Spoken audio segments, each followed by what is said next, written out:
नमस्कार, उदय इंडिया में स्वागत है आपका। मैं हूं अंशुमान आनंद। भारत के पूर्वी इलाके से एक बड़ी खबर आ रही है कि तूफानी चक्रवात दाना जल्द ही उड़ीसा और पश्चिम बंगाल के तटों से टकराने वाला है और इससे हल्की-फुल्की बारिश अभी चालू हो गई है और मतलब आशंका जताई जा रही है कि ये मतलब मानवीय आबादी को नुकसान भी पहुंचा सकता है। इसको लेकर प्रशासन की तरफ से प्रिकॉशन बरत रहा है और फिलहाल ये दाना चक्रवात तटों से कितनी दूर है, ये तूफान कब आके टकराएगा और क्या-क्या इससे प्रिकॉशन लिए जा रहे हैं, ये सब बताने के लिए हमारे साथ मौजूद हैं भुवनेश्वर से डॉक्टर संदीप पटनायक का बहुत-बहुत स्वागत है सर।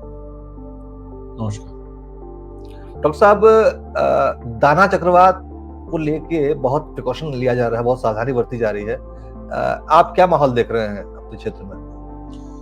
नमस्कार। अभी जो दाना चक्रवात है, अभी धीरे-धीरे वो उत्तर पश्चिम की ओर बढ़ रहा है। अभी नियर अबाउट 150 किलोमीटर या 180 किलोमीटर दूर है पारादीप से और उसका जो डायरेक्शन है वो साउथ ईस्ट में है और वो प्रोग्रेस कर रहा है करीब 12 से 15 किलोमीटर रेट में आगे बढ़ रहा है और वो अभी सीवियर साइक्लोनिक स्टॉर्म है जो विंड स्पीड 110 कैरी कर रहा है और उसका जो लैंडफॉल टेंटेटिव जो लैंडफॉल एरिया है वो है धामरा और भितरकनिका। वो भुवनेश्वर का नॉर्थ में रहता है।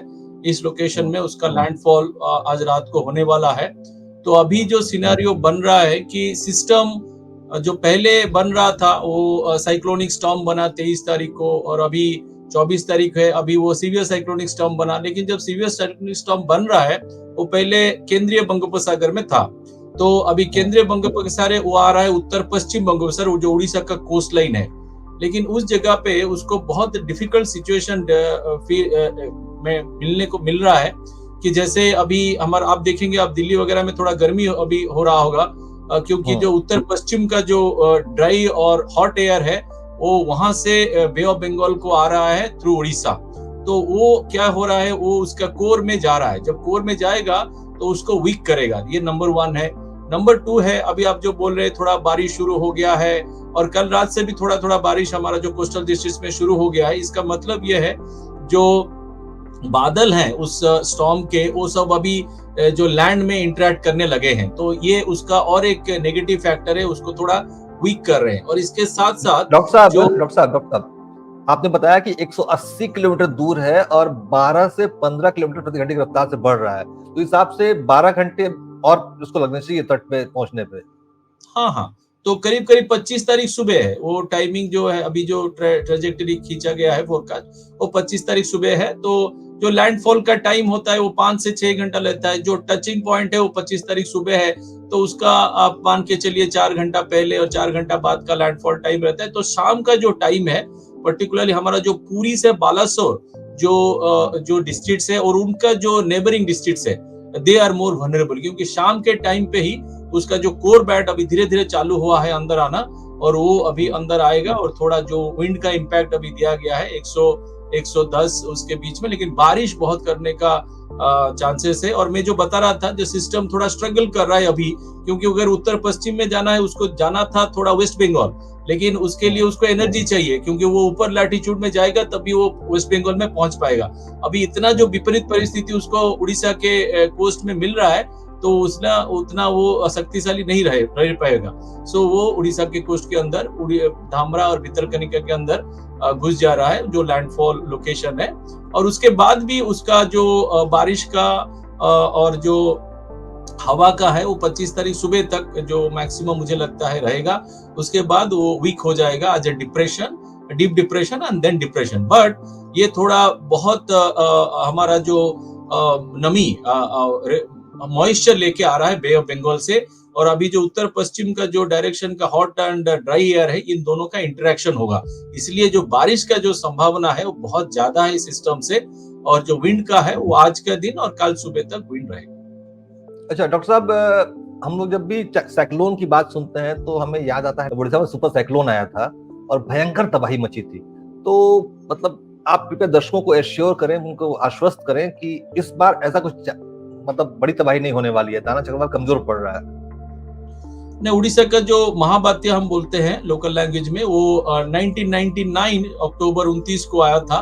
वो एक कैटेगरी 5 स्टॉर्म था। वो कैटेगरी 5 स्टॉर्म मतलब 220 से ऊपर जो wind speed kilometre per hour. उसके बाद भी उड़ीसा कुछ मेजर स्टॉर्म्स देखे हैं, जैसे हुडहुड था और फाइलिन था और फनी था।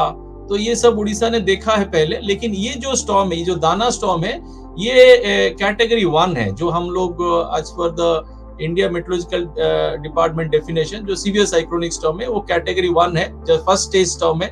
तो इसका कोई संभावना नहीं है वो वेरी सीवियर साइक्लोन या एक्सट्रीमली सीवियर साइक्लोन, वो कोई पॉसिबिलिटी नहीं है, क्योंकि अभी टाइम नहीं है उसके पास। वो 12-14 घंटे के अंदर वो चला गया लैंड के अंदर। So no question about it, I can assure you. So वो मैक्सिमम जो विंड स्पीड है वो 110 120 आपको रहने वाला है। हाँ, बारिश करवाएगा, और बारिश का जो टेन्योर है वो आज रहेगा, कल भी रहेगा 25 तारीख और 26 तारीख। लेकिन जो इंटेंसिटी ऑफ जो रेन है वो नेक्स्ट जो 12 से 14 घंटा आ रहा है, वो इंटेंसिटी थोड़ा स्ट्रांग रहेगा, उसके बाद वो क्विक हो जाएगा।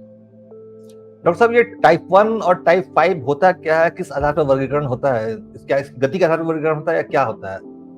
नहीं, जो एक्चुअली जो टाइप, उसको हम बोलते हैं category 1, category 2, category 3 up to category 5। ये एक्चुअली अटलांटिक हरिकेन, अटलांटिक जो अमेरिका के जो मोशन है उसका क्लासिफिकेशन से मैं बोल रहा हूँ। लेकिन अगर इंडिया मेट्रोलॉजिकल डिपार्टमेंट, एक्चुअली हमारा वर्ल्ड में डिफरेंट ओशन के लिए डिफरेंट एजेंसीज हैं वो साइक्लोन को फोरकास्ट करने के लिए, और उनका जो कैटेगराइजेशन का जो तरीका है वो अलग अलग है। लेकिन हमारा जो नॉर्थ इंडियन ओशन है, जो बे ऑफ बंगाल और अरेबियन सी है, उसका जो एजेंसी है वो इंडिया मेट्रोलॉजिकल डिपार्टमेंट। उनका जो क्राइटेरिया है वो है डिप्रेशन, जो हवा का स्पीड, विंड स्पीड के ऊपर बेस्ड है, और उसका जो अगर 31 से 50 तक होगा तो वो डिप्रेशन कहलाता है, और 50 से 60 होगा तो डीप डिप्रेशन कहलाता है। साइक्लोनिक स्टॉर्म जो अभी दाना बना है, अगर 60 से लेके 80 तक, 80 या 85 तक रहेगा, 88 तक रहेगा, उसको साइक्लोनिक कहा जाता है। और जो सीवियर साइक्लोनिक स्टॉर्म, उसका रेंज रहता है करीब 90 से 120। ये जो अभी वो दाना कैटेगरी का है। उसके बाद और 3 कैटेगरी है, जो उसको हम बोलते हैं वेरी सीवियर साइक्लोनिक स्टॉर्म।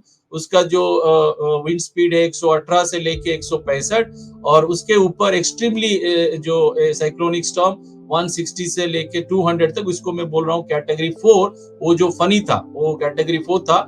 और जो लास्ट स्टेज है वो है सुपर साइक्लोन, जो 220 किलोमीटर से ज्यादा है, जो आपने बोला उड़ीसा सुपर साइक्लोन 99। और उसके बाद दूसरा एक सुपर साइक्लोन बना था अम्फान करके, जो बांग्लादेश गया था, उड़ीसा को थोड़ा टच करके, सॉरी वेस्ट बंगाल गया था। वही 2 सुपर साइक्लोन अभी तक बने हैं। लेकिन ये जो सिस्टम है ये कैटेगरी 1 है, जस्ट 120, जिसको हम इंडिया मेट्रोलॉजिकल डिपार्टमेंट के डेफिनेशन से हम बोलते हैं सीवियर साइक्लोनिक स्टॉर्म। अच्छा, आप लोगों ने आम जनता के लिए क्या क्या चेतावनियां जारी की हैं? कृपया हमारे दर्शकों के माध्यम से उन्हें बता दें, ताकि लोग अवेयर रहें कि उन्हें साइक्लोन का सामना कैसे करना है। नहीं, हमारा जो चेतावनी जारी करता है वो है एजेंसी है इंडिया मेट्रोलॉजिकल डिपार्टमेंट। वही हमारा जो अथॉरिटी रहता है चेतावनी जारी करने के लिए। उसमें वो लोग ट्रैक देते हैं कहाँ से जाएगा, और वो आज नहीं देते, वो 3 दिन पहले दे चुके हैं, 4 दिन पहले, और वो अपडेट करते रहते हैं। एवरी 6 घंटा 12 घंटा में अपडेट करते रहते हैं। उसके बाद विंड का क्या स्पीड होगा, कितना विंड आ सकता है, और कितना गस्ट विंड, जो temporary short burst of wind, वो कितना आ सकता है, वो बताते रहते हैं, और वो अपडेट होता रहता है। फिर बारिश कौन सा डिस्ट्रिक्ट वनरेबल है, उसको जो हाईएस्ट डिस्ट्रिक्ट जो विंड भी पाएगा बारिश भी पाएगा, उसको रेड अलर्ट करके रखते हैं।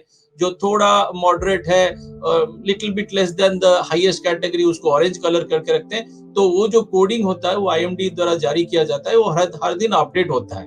तो अभी जो मोटा मोटी जो अपडेट हुआ है वो है बालासोर से पुरी, और उसका जो बाजू वाले डिस्ट्रिक्ट है they are the most vulnerable. उसके बाद जो स्टॉर्म सर्ज, जो समंदर का लहरें का जो हाइट है, वो अभी वो बोला गया है, जो बालेश्वर और धामरा, वो जो उस रीजन का थोड़ा जो सालोड जो ओशन का बैथिमेट्री रहता है, तो उसमें 2 मीटर अपर लिमिट लेके दिया गया है।